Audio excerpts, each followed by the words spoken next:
As últimas notícias dão conta que pelo menos 33 milhões de pessoas no Brasil estão efetivamente passando fome. Isso não significa a totalidade das pessoas em insegurança alimentar, ou seja, pessoas que eventualmente comem alguma coisa, ou muitas vezes comem alimentos, têm acesso a alimentos de não tão boa qualidade e que não satisfazem as necessidades básicas, nutricionais, né, para se considerar que aquela pessoa esteja plenamente alimentada. Esse contingente já chega a quase a metade da população brasileira. E isso é um escândalo, né, porque o Brasil não é só a 10ª economia que mais produz riqueza no mundo, ou seja, só tem 9 países que produzem uma quantidade de riqueza superior à que é produzida no Brasil, mas o Brasil também é um dos principais países, principalmente por conta do seu território, da sua biodiversidade, da sua natureza, é um dos principais países produtores de commodities agrícolas. Então, é um escândalo termos ainda, em pleno século XXI, um contingente tão elevado de população brasileira na situação da fome ou da insegurança alimentar. Bom, as razões desta situação, elas são estruturais, né? Em primeiro lugar, nós temos uma tradicional desigualdade social, uma brutal desigualdade social, que se acentua inclusive nos períodos em que cresce a produção da riqueza, ou seja, em que o PIB cresce, a desigualdade social também cresce, porque isso tem a ver com o papel que a burguesia interna e o capital internacional jogam na apropriação da riqueza que é produzida pela classe trabalhadora brasileira.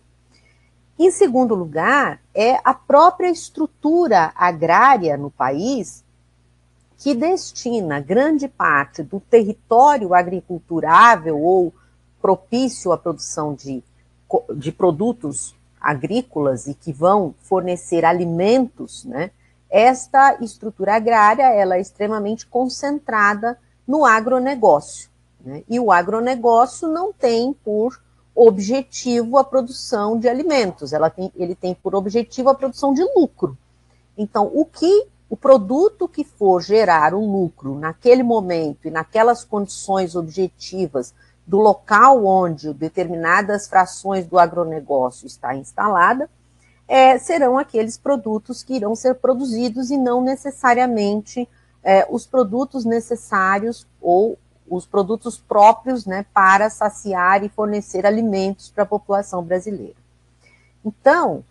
o que nós propomos, né, as propostas que nós desenvolvemos nessa pré-campanha, que são propostas emergenciais, no sentido de erradicar de uma vez por toda a fome no Brasil, elas pretendem atacar estas duas frentes principalmente. Ocorre que nos primeiros anos deste século, né, nós tivemos todo um movimento político que chegou ao governo do país que se propunha também a erradicar a fome no Brasil e que, teoricamente, teria logrado este feito. Ora, se a fome tivesse sido erradicada, né, nos governos petistas, principalmente, como assim exaltam, né, neste momento em que estamos falando, ela não poderia voltar só porque um governo deixou a presidência da República e outro se instalou, né? O fato da fome não ter sido erradicada, porque a consideração que se faz, né, da fome a fome endêmica, a fome avassaladora, né, ter sido erradicada, é ter um percentual mínimo de pessoas passando fome. Mas mesmo nos governos petistas ainda havia alguns milhões de brasileiros que passavam fome, mas isso é considerado pelos organismos internacionais como uma situação, digamos, aceitável, o que para nós não é. Ora,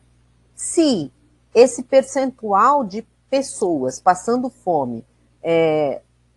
teve uma escalada extremamente acentuada nos últimos anos, é porque as medidas que foram tomadas no passado não foram medidas efetivas e estruturais que pudessem erradicar de uma vez por toda a fome no nosso país. Por isso, nós temos um conjunto de medidas que são não só medidas que podem ser efetuadas a partir de 2023, mas são também bandeiras de lutas importantes para que, independente do governo que venha se instalar em 2023, nós sigamos com estas bandeiras de forma a poder